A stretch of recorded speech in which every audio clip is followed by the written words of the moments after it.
So, tingnan natin tong statement ni Inday Sara kung papayag daw ba kayo na si Romualdez sa maging Vice President ng Pilipinas. Gusto niyo ba ng isang Vice President Martin Romualdez? Yan ang tanong ni Vice President Sara Duterte sa taong bayan kaugnay sa plano ng House Speaker. Sinabi rin ni VP Sara na hindi niya inaasahan na dahil sa ambisyon ni Romualdez na maging Pangulo rin ng Pilipinas ay gagamitin nito ang buong gobyerno para manira ng isang tao.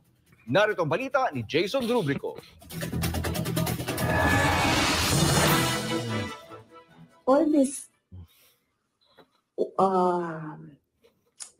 circumstances and events happening surrounding the office of the Vice President is a race to the presidential election in 2028. Yan ang ipinunto ni Vice President Sara Duterte kaugnay sa mga nangyayari sa Office of the Vice President kamakailan. Nauna na rin sinabi ni VP Sara na ang mga ginagawa laban sa kanyang tanggapan ay isang klase ng political attack. Again, lagi paulit-ulit natin itong sinasabi na itong ginagawa kay VP Sara ngayon, pati hindi lang kay VP Sara, sa buong pamilya Duterte, sa lahat ng mga nakadikit sa mga Duterte, ultimo mga vloggers, mga bossing, target na nila. Ultimong mga vloggers target na nila. Una nilang tinarget, media. SMNI, tinanggalan nila ng prangkisa. Pati si PRRD, tinanggalan nila ng platform. Anong mga kasunod? Sunod-sunod na may mga naaresto. Meron pang inaresto daw doon sa Friday group nung nakaraan na isang vlogger na nakasuporta sa Friday group na yan sa may EDSA. Kasi every Friday may nag-gather dyan sa EDSA. Kasi nga may binuo silang Friday group dyan na nakikita-kita sila dyan, tapos umuwi din naman sila. Meron daw dun isang vlogger, mga bossing, na pinuntahan ng pulis, tapos ipinosas. Ang kaso daw yata is bouncing check something. O parang meron daw yatang inisyu na cheque na hindi naman daw siya nag-issue. Parang sinasabi yata, meron siyang business partner na nagkaroon ng problema, nag-issue ng checking tamalbog, tapos pati siya nadamay kasi nga daw business partner daw niya yun. So ang nakikita nung ibang mga nakikisimpatya is mukhang tinataniman. Oo, mukhang tinataniman ng mga kaso yung mga vloggers na kayang-kaya nila. Lalo na yung mga maliliit na vloggers na hindi nila kayang ipagtanggol yung mga sarili nila. Parang sinasabi pa nga daw is markado na lahat ng mga vloggers na nagpupunta dyan sa mga gatherings sa EDSA, yung mga nagla-livestream dyan, yung mga gatherings sa mga liwasang Bonifacio, yung mga peaceful rally. Ayan, yan yung Channel 67 nga yata yan. Yan yung hinuli nung nakaraan. Nasabi nila na markado daw lahat. Yung organizers, yung mga kung sino-sino yung mga prominente na nagpupunta dyan, markado daw lahat yan. Kasi gulat na gulat nga si Spencer kasi si Princess Maui. Gulat na gulat nga daw siya kasi paano nalaman daw yung kanyang address sa kanyang bahay sa Batangas. Wala naman daw nakakaalam nun. Pero natunton daw siya doon. So, ibig sabihin, talagang medyo kakaiba. Kakaiba ang sitwasyon talaga natin ngayon. Napakahirap na lumaban sa gobyerno ngayong mga panahon na ito. Kasi kapag, hindi naman labanan ng gobyerno, again i-rephrase natin. Minsan kasi nagkakamali tayo ng mga ginagamit na salita. Labanan ng gobyerno, hindi mali yun kasi pag sinabi mo labanan ng gobyerno, ano ka na nun? Rebelde ka na nun. Hindi po tayo rebelde. Ang mga makakaliwang kongresista kay House Speaker Martin Romualdez hanggang sa pag-atake sa kanya kaugnay sa confidential funds at budget ng OVP. Iisa lang aniya ang direksyon ng mga ito. That is what they are trying to do, turn public opinion. That is a common strategy in politics, black propaganda, and everything. So these are all directed to... Totoo yung sinasabi dito ni Inday Sara na ito si Romualdez, sobrang hirap niya kasi talagang mahalin. Ito yung anak mo na putang ina kahit na pilitin mo siyang pag-aralin, ibigay mo sa kanya lahat, pero putang ina hirap-hirap pa rin mahalin. Bakit? Kasi putang ina wala talagang silbi sa buhay. At ayaw talaga sa kanya. Marami kasing mga ganyang marami kasing mga ganyang politiko na malakas naman, kilala naman, makapangyarihan, matalino, with all the titles, tapos napakaraming pera. Pero hirap na hirap silang mahalin ng taong bayan. Bakit? Simple, they are just not winnable. Wala lang sila talagang mapapatunayan, and people just hindi lang talaga alam.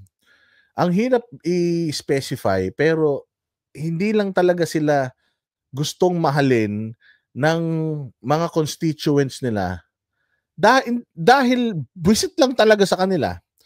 Maraming mga ganyang maraming mga ganyang politiko, mga bossing. Maraming mga ganyang politiko na ang lakas naman pero hindi talaga kapana-panalo. Isang magandang importante natin dyan, si Miriam Defensor Santiago. Na kahit sobrang talino, gusto naman ng taong bayan, pero hindi kayang manalo. Why? Natatandaan ninyo sa NBA, mga bossing, usapang basketball, nung panahon ni Michael Jordan, mga bossing, napaka dami ng mga magagaling na players. Nandyan si Anthony, Hardaway, sila Dennis Scott. Basta napakadaming magagaling na mga NBA players nung panahon ni Michael Jordan. Pero never silang naging MVPs, hindi sila na-recognize masyado, hindi sila masyadong sumikat, at worst, hindi sila nag-champion. Bakit? Sakto kasi nakasabay nila si Michael Jordan. Nasa loob ng 10 taon, meron pa siyang 2 taon na hindi naglaro sa 10 taon, na nag-champion sila ng 6 na beses. So, ibig sabihin, sa 8 taon na naglalaro sila lang yung nakakuha ng championship. So, itong mga magagaling na players na ito, kasi may mga magagaling na players na ngayong taon na to, sobrang galing mo, then next year, na-injure ka, wala ka na. Pero sobrang galing mo talaga. Kaya lang, nagkataon, ang career ng mga nasa sports, mga bossing, lalo na sa basketball and football, maikli lang yung kanilang career. Kung katulad dyan, yung isang magaling na player na yung Derrick Rose, sobrang galing din nun. Nagkataon lang, nakakatapat nung Derrick Rose yung LeBron James. Kaya kahit anong galing niya, nag-MVP siya, hindi siya nag-champion. Ganon din dito sa politika. Kahit gaano ka katalino, di ba? Kahit gaano ka katalino, mga bossing, kahit gaano ka kagaling, kapag ka ang kasabay mo na mga politiko Duterte, Marcos, mahihirapan ka na. Kaya nga sabi ko nga magkakaroon pa kaya ng pag-asa si Isko Moreno na maging presidente sa Pilipinas? Kasi kumbaga kumbaga yung pagpasok ni Isko yung pagtakbo ni Isko sa politika sa presidente noong 2021, medyo nag-iwan yun ng hindi magandang kumbaga left a bitter taste sa mga sa mga bibig ng Pilipino kasi sinasabi nagmamadali siya and so on and so forth. So magiging pa kaya siyang presidente kahit na ang galing-galing ni Isko? Hindi natin alam. Why? Kasi nga nandito siya ngayon sa era na sobrang lalakas talaga ng mga tumatakbong mga nasa gobyerno. Sobrang lakas enough para magsiraan sila ng magsiraan.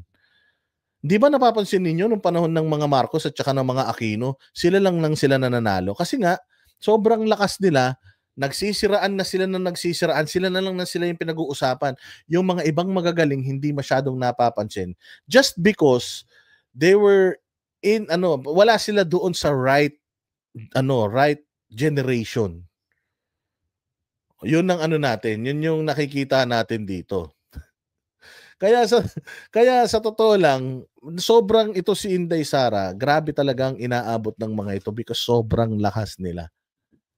Grabe talaga ang lakas nila, mga bossing. Kaya talagang ngayon pa lang, mantakin mo para magsanib puwersa ang Congress, ang mga komunista, ang mga dilawan tae at saka mga ampingklawan kasama ang media, para magsama-sama sila at sirain si Inday Sara, mag-riding in tandem sila para lang dungisan si Inday Sara. Putang ina, sabi ko, sobrang lakas ni Inday Sara. Well, tama rin naman.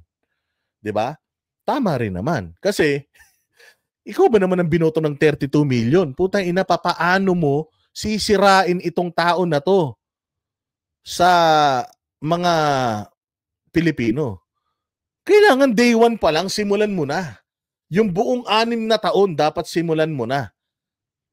Kasi alam nyo ba't nanalo si Bongbong Marcos ngayong eleksyon? Kasi nga si Amy Marcos, bukod sa kinuha na ni Amy Marcos yung mga vloggers ni PRRD noon, si Bongbong Marcos, nung nagsimula yung kanyang protesta sa pagka Vice President ni Leni Robredo, hindi na siya huminto.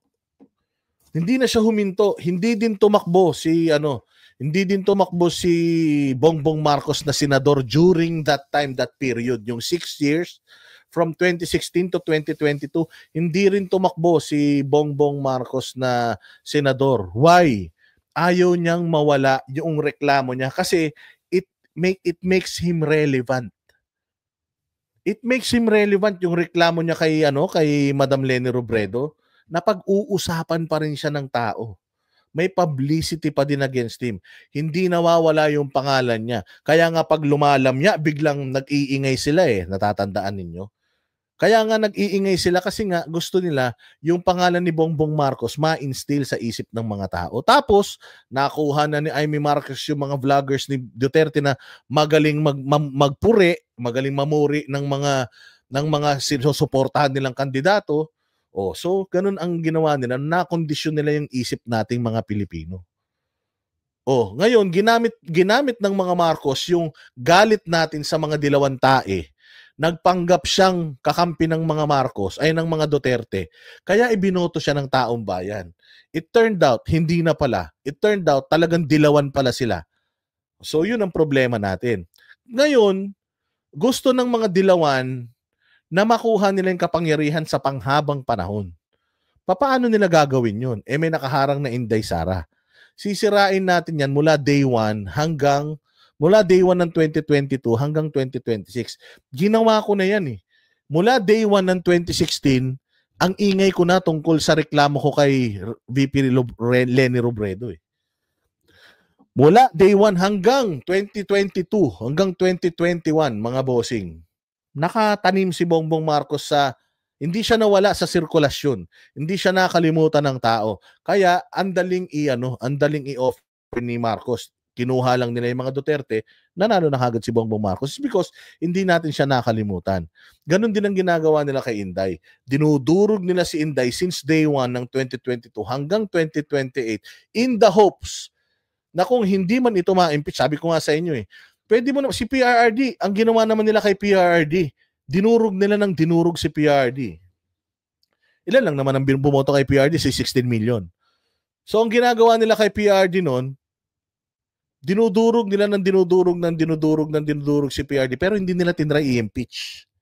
Pero si Inday, sa sobrang lakas ni Inday, at alam nila na yung formula na ginamit nila kay PRRD ay hindi magtatagumpay. Di ba? Hindi magtatagumpay yung gagawin nila kay Inday Sara kasi hindi nagtagumpay yung kay PRD. Naging mas popular pa nga si PRD nung binabarog nila. Impeach natin. Samahan natin ng perpetual disqualification para hindi na talaga siya makahold ng office kahit anong public office. Sirain na natin siya. Ganun ang ginagawa nila. So ganun kalakas si Inday Sara that they had to connive with the communist, with media, pati mga korte. Kailangan nilang magsama-sama mag-unite. Sabi ko nga sa iyo, hindi pala unity para bumangon ng Pilipinas ang gagawin nila. Unity pala to conspire against the Dutertes para hindi na sila manalo. Para mag-proliferate ang drugs, ang korupsyon, mamayani ulit, dumami krimen, ang Pilipinas maging hampas lupa habang panahon, wag nang mangarap, bigyan ng ayuda. Yun lang talaga ang gusto nilang mangyari. Kaya ayaw na ayaw nila kay Inday Sara na maging presidente kasi nga mapipigilan na magkakaroon na naman ng rubber band effect, di ba? Yung sinasabi ni Basti Duterte na rubber band effect nung panahon ni PRRD. Nilagyan ng goma. Hindi naman natanggal lahat eh. Hindi naman nawala ang corruption entirely, hindi rin nawala ang droga entirely, 100%, pero nabawasan siya drastically. As in, naubos talaga siya, or at least hindi naubos. Talagang napakalaki nung nawala. Nilagyan ng rubber band, nakakalusot yung iba, pero yung karamihan, stuck na sila. Nung nawala si PRRD, ginunting ng putang inang mga nanalo sa gobyerno ngayon yung goma na yon, kaya bulwak mga boss. Bulwak. Imagine ninyo yung ihi ninyo, mga lalaki, pigilan nyo, pigain ninyo. O hindi ba? Ang konti lang nang lumalabas, tapos ang sakit na sa puson, ang sakit na sa kaluluwa, tapos biglang pag binitawan mo ganun, biglang bulwak, tapos ginhawa ka. Ay, ang sarap, di ba? Ganun yung nangyari nung panahon ni PRD, rubber band effect. At kaya ngayon, putang ina, nakaw dito, nakaw dyan, drugs dito, drugs dyan, rape dito, rape. Lahat, mga bossing, ng pwedeng kahayupan. Putya talagang nagbabawi sila ngayon. 6 na taon silang napigilan eh. Junard Bulangis, salamat kayo, Mr. Chair. Mabuhay ka. God bless you. Miss na miss ko na kayong mga taga KLC dyan sa Van Nuys, LA. Mabuhay. Ganun ang nangyari dyan, mga bossing. Diretso. Remove me from the race, yes, and then, of course, remove me from office. Ngunit nais man aniya siyang tanggalin ng mga kalabang politiko sa 2028 presidential elections, nilinaw ni VP Sara na wala pa siyang plano kaugnay dito. Pero kung meron man daw aniyang nag-aambisyon na maging Pangulo, yan aniya ay si House Speaker Martin Romualdez. Paano ko nalaman na gusto na plano or gusto ni Martin Romualdez na mag-president? Ay, naku. Halaga. Alam mo, itong pinakamasakit sa lahat na you conspired with everyone that hates the Dutertes. Na kahit na kinain mo na yung suka mo, sa galit mo sa mga Duterte, ako si Kiko Pangilinan, gigil na gigil ako sa mga Marcos. I had to lick their asses. Dahil lang sa galit ko sa mga Duterte. Tapos kasama na ako ngayon sa nagpo-propagate para sirain yung mga Duterte. You know what's worse? Yung makita mo na yung sinisiraan mo, putang ina, parang bulletproof. Gets nyo? Dito ko tuwan-tuwa sa mga Duterte na sobrang daming batikos sa kanila. Sobrang daming bintang, kasama media, Congress, mga makabayang black, aktivista, mga estudyanteng mga walang silbi sa buhay, mga kupal na mga burgis na mga wala namang naabot sa buhay. Tangina niyan. Tapos makikita mo sila, ang saya-saya pa rin nila. Makikita mo si Inday na ang ganda pa rin. Makikita mo si Inday na unbothered. Gets nyo? Do you know the reason why Inday Sara is unbothered? Nawagin nyo dyan. Baka lang makuha nyo yung sagot. Alam niyo yung reason why Inday Sara is unbothered na nag-conspire lahat, nagkampi-kampi lahat against them?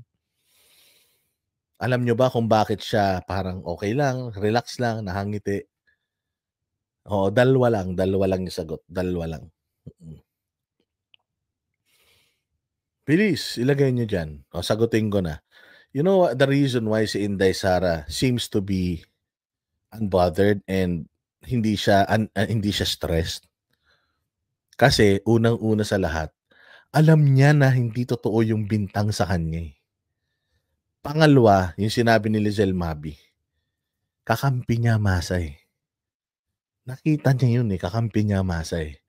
Hindi man nakalabas lahat ng Pilipino sa EDSA noong nagkaroon ng mga ilang araw na pagtitipon dyan. Pero alam niya for sure na nasa likod niya ang bayang Pilipinas. Yung nothing to lose, yes, pwedeng gawin nating pangatlo yung nothing to lose Pero yung pagiging masaya niya comes from alam niya sa sarili niya na hindi siya nagnakaw. Pangalawa, she knows na totoo yung mga nasa likod na tao na nagsusuporta sa kanya. Totoong nagsusuporta sa kanya kasi tingnan mo yung page ni Romualdez. Tingnan mo kung gaano kadami yung mga Vietnamese na pangalan, Indiano na pangalan na nagko-comment sa kanya. Mantakin mo, Indiano pangalan, tapos magko-comment na, ikaw talaga ang pinakamagaling na speaker sa buong mundo. O, tingnan niyo si Bongbong Marcos. Tingnan niyo yung mismong PTV, yung speech niya kanina na pinakita natin, yung may nahuling smuggler. Putay na, tingnan niyo yung comment section doon. Page na nila yun, channel na nila yun, ginugulpi pa sila. Tapos yung mga nagsasabi na BBM is the best president ever. Puta, kita mo yung mga walang muka, Bombay yung pangalan, Vietnamese yung pangalan. Ina yan. Maniwala kayo sa hindi. Kaya nga, miski ako, kung ako si Romualdez at saka ako si Lisa Marcos, si Bongbong walang alam yan. Oo, si Bongbong walang alam yan. Ang nagpaplano rito, si Lisa Marcos talaga, at saka yan si Romualdez. Kung miski ako, kung ako sila, putang na maiinis ako bakit? Ginawa ko na lahat Binayaran ko na yung mga vloggers. Puta, nagbayad na ako ng kung sino-sino. Nag-ayuda na ako na nag-ayuda. Tapos putang ina, hindi pa rin tayo mahal ng tao. Binoto tayo ng 31 million, tapos putang ina, makikita mo, ang mga nag-heart, ang mga nag-care ng mga emoji, putang ina, puro troll. Puro troll. As in, walang muka. Yung mga pangalan, kakaiba, cartoons yung muka. Pero tingnan mo, nung si Inday Sara, natatandaan niyo yung press con ni Inday Sara na yung Zoom meeting, nakasama kami, yung nagano siya, nagyaw-yaw siya dun sa Zoom meeting, nasa Congress sila ni Atty. Lopez. Taina, minuto lang yun, milyon, multimillion na views. Tapos pag tinignan mo yung mga comments, puro totoong tao yung nagko-comment, may mga muka. Mga profile talaga nila. Pag kinlik mo, profile talaga ng tao, hindi nakalak. Pero pag sakala, kita mo, pagka meron ng bash sa page ko, pag kinlik ko, nakalak yung profile. Ganun yun, mga bossing. So the reason why Inday Sara seems unbothered is because alam niya na nasa panig siya ng tama. At sabi ng Diyos yan kapag nasa panig ka ng tama, hindi ka magkakamali. Nasa tama ka nga Pero kapag ka nasa mali ka, kahit anong gawin mo, sisingaw at sisingaw, subukan mo magsinungaling.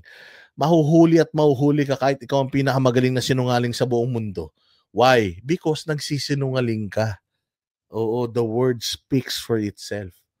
Nasa tama ka, therefore, dapat wala kang iniisip. At the end of the day, yung langit na ang magbibigay ng kumbaga affirmation sa'yo.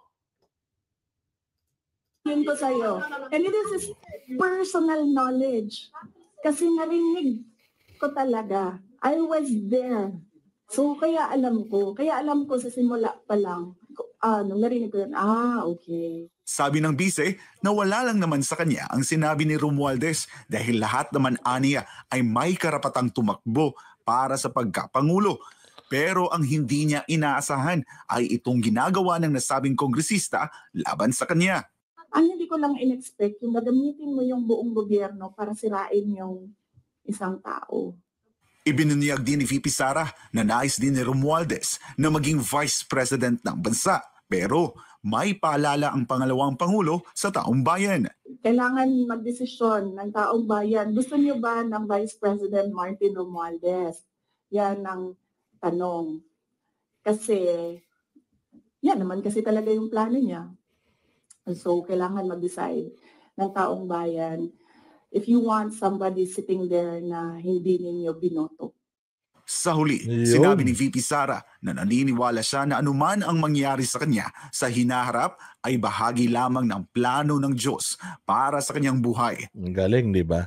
Hindi yan binoto. So parang sinasabi ni Inday, there's always a possibility that a Romualdez can become a vice president. But I can assure you one thing, hindi siya ibinoto ng tao. Therefore, dinaya. At dadayain nila. Inday Sara is giving you all the hint. Dadayain nila ang election just for them to stay in power.